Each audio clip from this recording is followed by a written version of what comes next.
context-based private proof of uniqueness is a very narrow topic in the world of identity.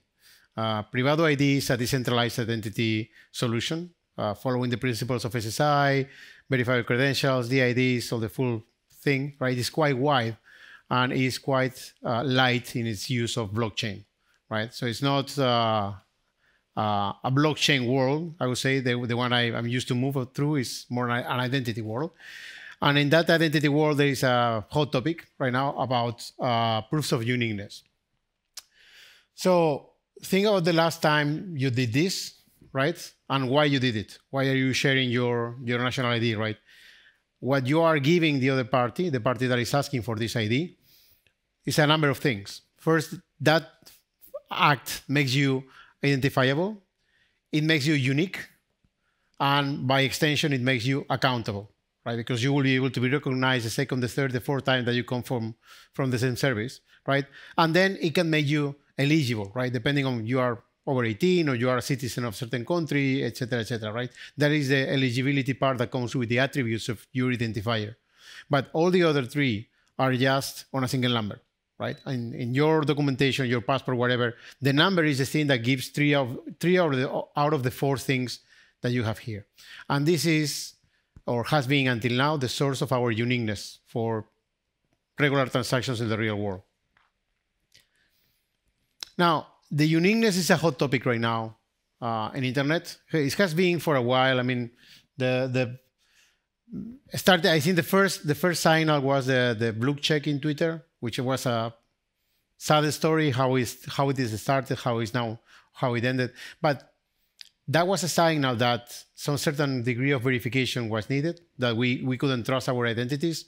And now we have projects like WorldCoin addressing the same thing. It's all about uniqueness. We have Vitalik writing articles about uniqueness and uniqueness sources and methods, et cetera. Well, and the last news from the last week, Federal Trade Commission announces final rule banning fake reviews and testimonials. How are you going to ban fake reviews and testimonials? First, you need to prove that these are fake news or fake testimonials, right? And that is linked to identities, and that is linked to reputation. Reputation is linked to a unique identifier that carries your reputation around for a long time. So all this, in a way, you know, when you are working in a hammer factory, all you see are nails, right? Every news I see around lately around the internet and the credibility, for me, they are linked somehow to this proof of uniqueness. So the last week, it's a good recommendation if you are interested in the topic of identity. There is an association called the Decentralized Identity Foundation, and they publish a paper on proof of uniqueness. They call it proof of personhood, right? You may find different names. There is still not a clear standard. Some people call it proof of humanity, proof of personhood, proof of uniqueness, right? Proof of humanity is just to prove that I'm a human being. That is CAPTCHA, right? CAPTCHA was our first implementation on prove me that you are not a bot, right? But that is not uniqueness. The fact that you're a human being doesn't mean that you don't have 200 accounts in this platform, right? You are the same human with many accounts, right? So proof of humanity, we should put it in the bucket of CAPTCHAs and other systems just to filter bots, but not to, for example, determine if you have the right to vote and make sure that you don't vote more than once, right? That is uniqueness. And the paper is, I would say, is the best paper I have read on the topic, or at least the most extensive one. And I like two things about the paper. First, it defends an open ecosystem of issuers. You can have an issuer is somebody that gives you a credential, that makes an attestation about you, and usually it's a reputable organization. It can be your government, it can be your university, it could be WorldCoin, right? It could be your KYC provider. And the Decentralized Identity Foundation defends that there is a need for an open ecosystem of issuers. So you can get these credentials of uniqueness for multiple sources and not only once, which in my opinion is one of the biggest flaws in the WorldCoin approach, because they are based on a model of a single issuer, right? The second is the paper says that this proof of personhood requires unlinkable pseudonymity, which is in a system where you have issuers of these credentials, they made the attestation. It could be your government, right, that gives you a passport. And then you have verifiers, which are the applications that will check your uniqueness, right? There needs to be unlinkability. So one doesn't know that the other is checking this credential. So the government should be able to determine which websites you are using your credential, right? Otherwise, they will have a full traceability. But it goes beyond that, right? The verifiers, if they collude, they shouldn't be able to create a profile of you. So what we do with third-party cookies right now, right? Third-party cookies are a way in which different verifiers can collude through a service provider to follow you across multiple applications. And the same could be done here. And especially if we do anything on chain, right? Everything is there forever. It's going to be very easy to follow your tracks and the full history of what you have ever done. So unlinkability is in all dimensions, right? Issuers should not know where you're using your credentials. Verifiers should not have the real unique identifier. That real unique identifier, your passport number or your biometric hash, should be kept secret and in your device, right? Now, this is the cross-application tracking that was mentioning before, right? I don't know, does this has a laser? No. Anyway, so imagine that you have a passport number issued by your government, you have it in your wallet, and then if you want to make this a context-based unique identifier, you will be providing a different unique identifier to application A, B, and C. And none of these identifiers would be the same as your passport. That is very easy. The difficult part is, okay, but how do application A, B, and C know that what you are giving to them has the same value and the same properties that your passport number? Which is the same user in the context of application A could never produce a different identifier than the one that it has already provided. So it's a unique identifier. So it has the same properties, but not with the real number, right? That is the goal. So context-based unique identifiers must be first cryptographically derived from the universal unique identifier.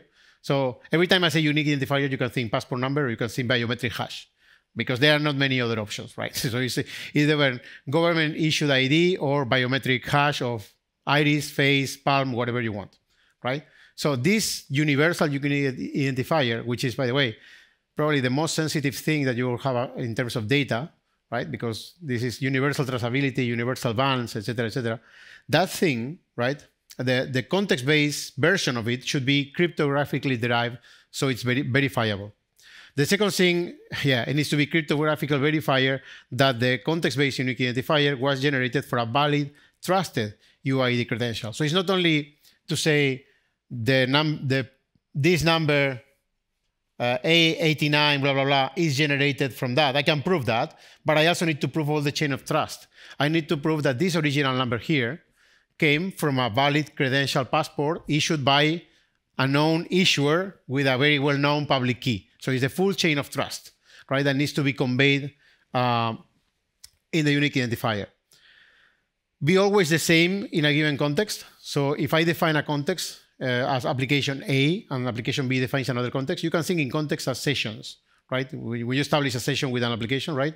In the context of that session or in that context, the identifier needs to be always the same. The user cannot generate a different one for that context. And of course, it cannot be reversible, so nobody can find out what was the original identifier. So why is this important? Why are we defining these context-based unique identifiers? Because, well, first, there is a lot of pressure on the internet to have this uniqueness or these unique identifiers. We will need them, right? There is, I think there is little doubt about it. But depending on how we implement it, we may end up in very different scenarios. Sources of uniqueness, we don't have a lot. It's things that you as a person cannot generate twice. And that limits it to either biometrics or a lot of trust in a big institution that take care of giving you one identifier and only one. But even your government is using biometrics, not to repeat it, right? So in the end, everything, one way or the other, ends up in biometrics. We can have a proxy in the middle, which is the government, but everything comes from the same.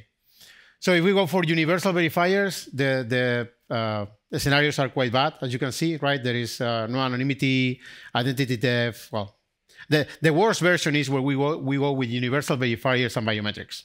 That is the worst possible scenario because we have verifiability without consent. People can verify us without our consent, depending on how easy it is to acquire the biometrics. We have universal service denial, right? That is a case. So imagine that there is a single issuer in the entire world of uniqueness, right? And then a service provider like Google decides that I'm not going to give you services anymore, right? You cannot create another account of that. There is no reset of your unique identifier. Once it's exposed, it can be used for very nasty things.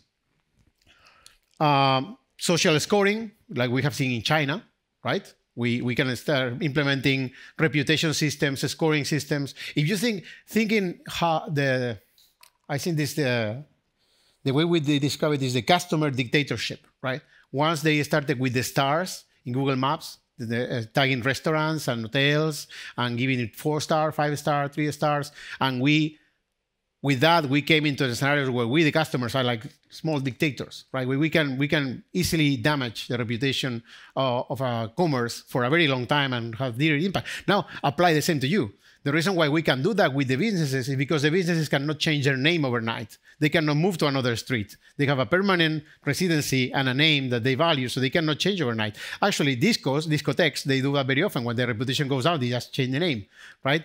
But once you have this unique identifier, your reputation will travel with you forever, right? There is no way of taking it down, right? Because that reputation is going to be stored in a separate system, not in your wallet, right? Et cetera, et cetera. I don't want to call the doomsday, but it's quite a nasty scenario, right? Context-based identifiers reduce a lot of these threats. And if you use proxies like governments to give you identifiers that don't depend on your physical markers and also have life cycle where they expire, you can change them, you can do other things. I mean, the risks are not, they don't disappear, but they are much, much lesser. So I'll give you an example of how this would work with Privado, because this is one of the features. By the way, this is not the product that I represent. This is one of the features that we have. But as I say, identity is super wide. So in every talk, we need to limit to 1 or 2 things that we can explain. So context-based unique identifier on Privado would be something like this. We have a tool called Query Builder. Our product, how do I explain that? Our product has many parts, right?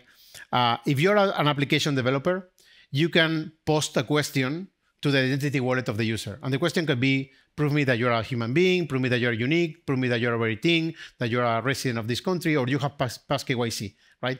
You define the query, and then the user has credentials in their wallet and can answer to that question with the credentials using selected disclosure, zero knowledge proofs, full disclosure, whatever. And everything is contained in that query. So as an application developer, you don't want to write that query. We created a tool called Query Builder where you can go there and just, without code, create the query, right? Define the schema that you want, the issuer that you want to trust or work with, et cetera, and then create the question. And here what I'm creating is a question of uniqueness. I want you to prove your uniqueness to me. And you can see here that there is the check proof of uniqueness with, this is the context, the session, right? So what I would do is to select in a schema, in a verified credential schema, I would select which field is the source of uniqueness. In this case, it would be the national ID number, right? And then I would say, okay, I want to check the uniqueness of on this field in that context. We call it context, could be called session as well, right? Which is, I'm asking the wallet to prove me all of it in one single zero knowledge proof. Prove me that the number that you are going to give me is derived from a valid field of a valid credential from a valid issuer that is still in control of the private keys related to the public keys that are well known, and also that you as a user are still in control of your private keys. All that, and that the credentials are not revoked. All of that is going in a single zero knowledge proof that is generated in the wallet, in the device of the user, and sent to you as an application, right? So you can ask all these complex things in a single query. So what the application is asking in this case, this QR code is the result of the query builder, right? If you will have a Privado ID wallet with the right credential, you could scan this QR code and you will be answering to the query. What it's asking is a unique identifier in the session, blah, blah, blah, blah, that is derived from a national ID credential schema issued by a government DID. All that is the question, right? And then the answer comes from the credentials from the user. So why do we use sessions, right? Sessions are or context, right? You can think, I brought two use cases to illustrate it. One is a concert webpage, right? And you want to sell only one ticket per person, right? But one ticket per person for what? For the entire site or per concert, right? If you define the session to be the full website, you can have a session that is the entire website. Then the rules that you can create are like, hey, as a person, you can only buy 3 tickets in any combination of concerts, but it's 3 tickets per day. Or if you define a session per concert, right, you can start putting limits per concert. Like every human can only buy 1 Taylor Swift ticket, right?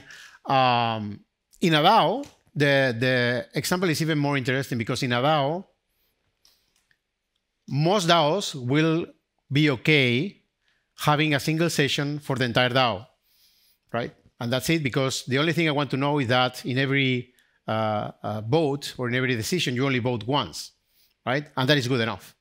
But if you want really to go really far in anonymity and privacy, you can create a session per vote. And in that way, you get a different context-based identifier per vote, and you will be unable to correlate votes of the same person. You will not be able to see all the voting history of someone, right? Because every time they go to a vote, they are both proving that they are unique and also providing a completely different identification method, right? And the magic of this is not that we are providing different numbers, right? Anyone can provide different numbers. It's all the cryptographic crypto verifiability that we provide through the zero-knowledge proofs.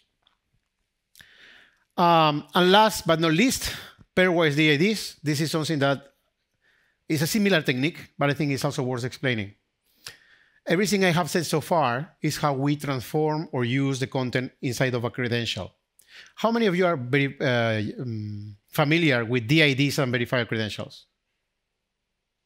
Okay, so there are people in the room that are still thinking, what is a verifier credential? Is a file that you keep in an identity wallet, right? An identity wallet can be web or can be an application, right? DID is your identifier. It's like a long number, right? Think like your Ethereum address. And actually, the Ethereum address is a decentralized identifier, right? So we have this identifier, and then we have the credential, which is the file that contains my passport, right? And everything I have said is to hide or make more private the content of that credential, your passport number.